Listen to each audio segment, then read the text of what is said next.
Greetings, friends. Last Sunday, I spoke about how God's image is etched upon us in the same way that Caesar's image is etched upon a coin. This means that God's image is etched upon everyone else, too. So when we are loving our neighbor, we are in fact loving God. We are following the first and greatest commandment as well as the second that Jesus tells us is like unto it. This past week, I was having a bit of a hard week emotionally. No particular reason other than there's a global pandemic. I can't do all kinds of things that I think make me who I am and make me useful in the world. This happens because I'm human and the season is changing. I love the fall, really, and even winter, and I never complain about Portland rain, but the transition always takes a toll on me. So last week, I was a little tired and a little testy when I got to church on Wednesday and found Timothy, one of our neighbors, hanging out in the sun by the sanctuary doors. I said, I'm having some people coming in and out of here pretty soon. Really would be great if you would move over there. He said, do you have any toothpaste? Can I have some food? Can I have some socks? I said, I'll check, but I just need you to move. I came back in a couple minutes with a toothbrush and some toothpaste, and he hadn't moved yet. I reminded him to move. I was cranky. I was not what I like to think of as my true self. I went inside wondering, what kind of a Christian am I really? That's what was making me cranky. It wasn't Timothy, although, of course, the two got kind of mixed up in the course of our small interaction. I think I was kind of acting like a Pharisee, motivated by fear and propriety and closed off from an encounter with another human made in the image of God. I felt terrible, especially because I am always preaching about how we care for our neighbors, particularly neighbors like Timothy. Sometimes the hardest people to love are the people right in front of us, our neighbors on the street, or store clerks who annoy us, or people in our own household. This is not because they are unlovable or because they are not also made in the image of God.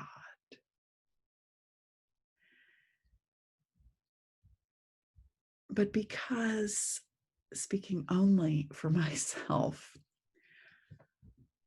I fail at loving as God would have me love.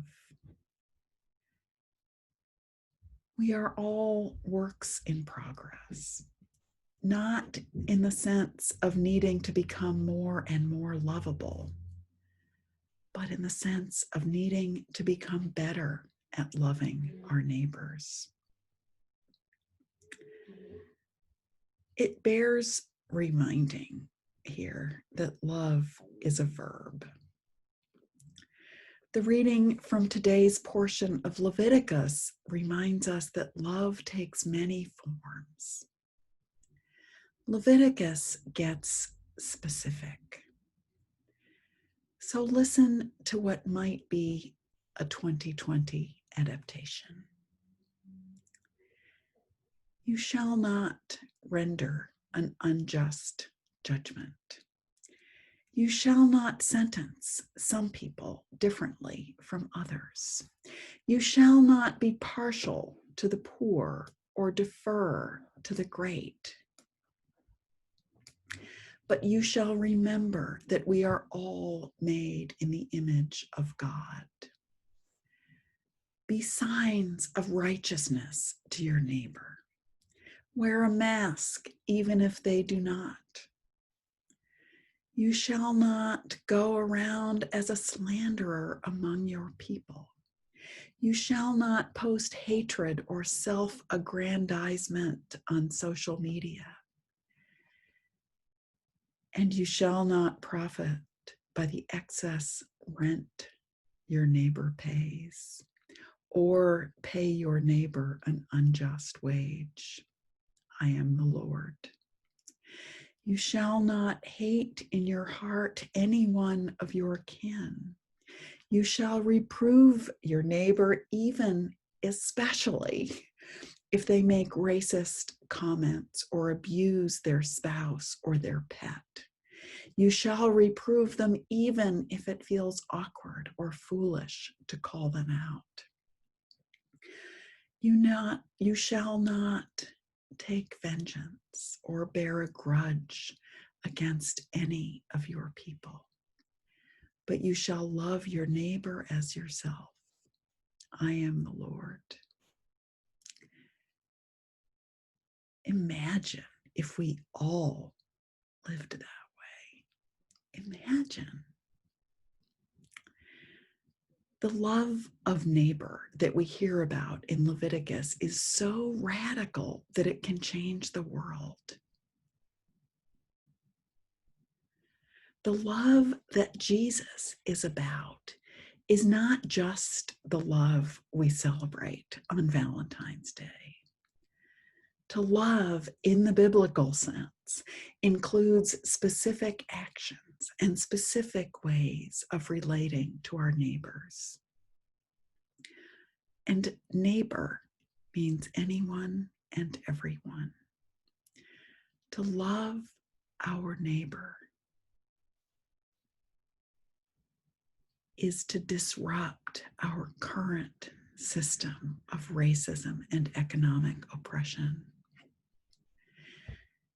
If I won the divine lottery and the grand prize was that God would grant me one wish, answer one prayer, it would be that everyone would prioritize love and justice the way that Jesus did.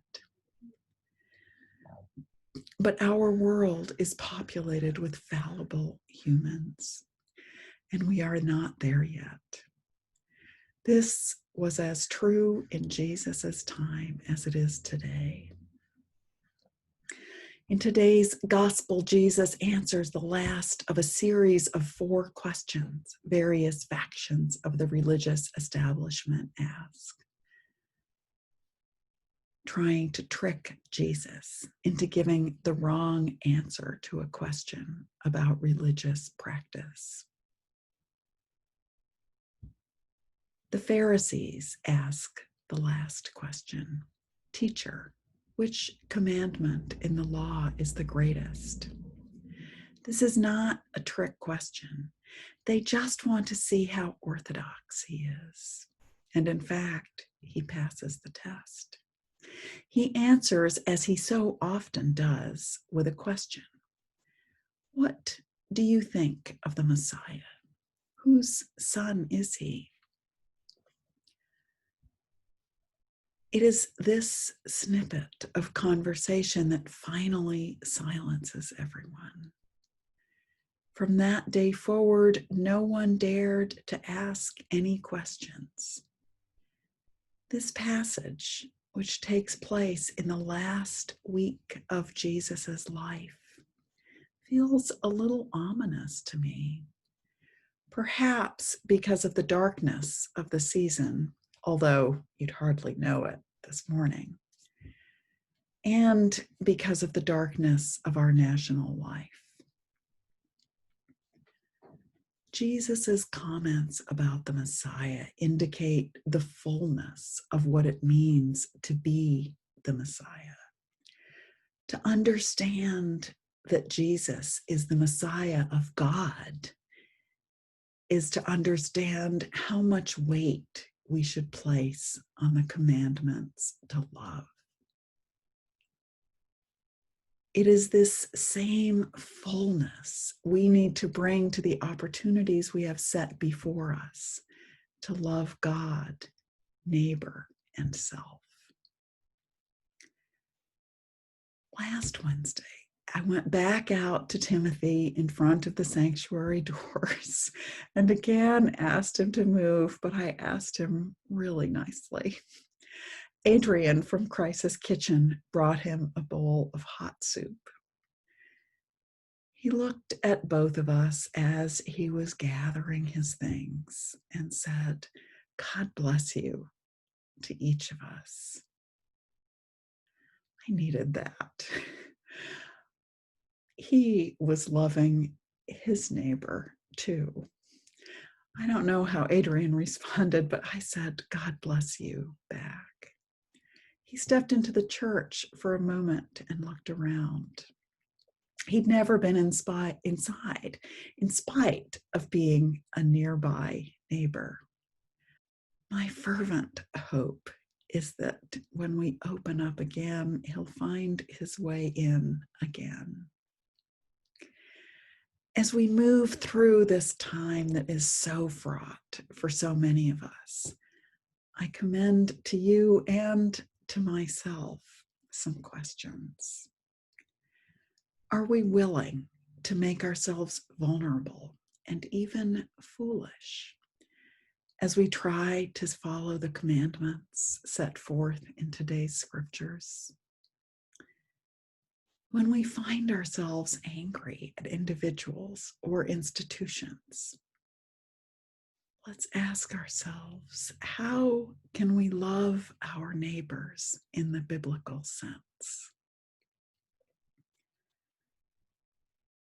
Can we practice hope that our love of neighbor can in fact change the world?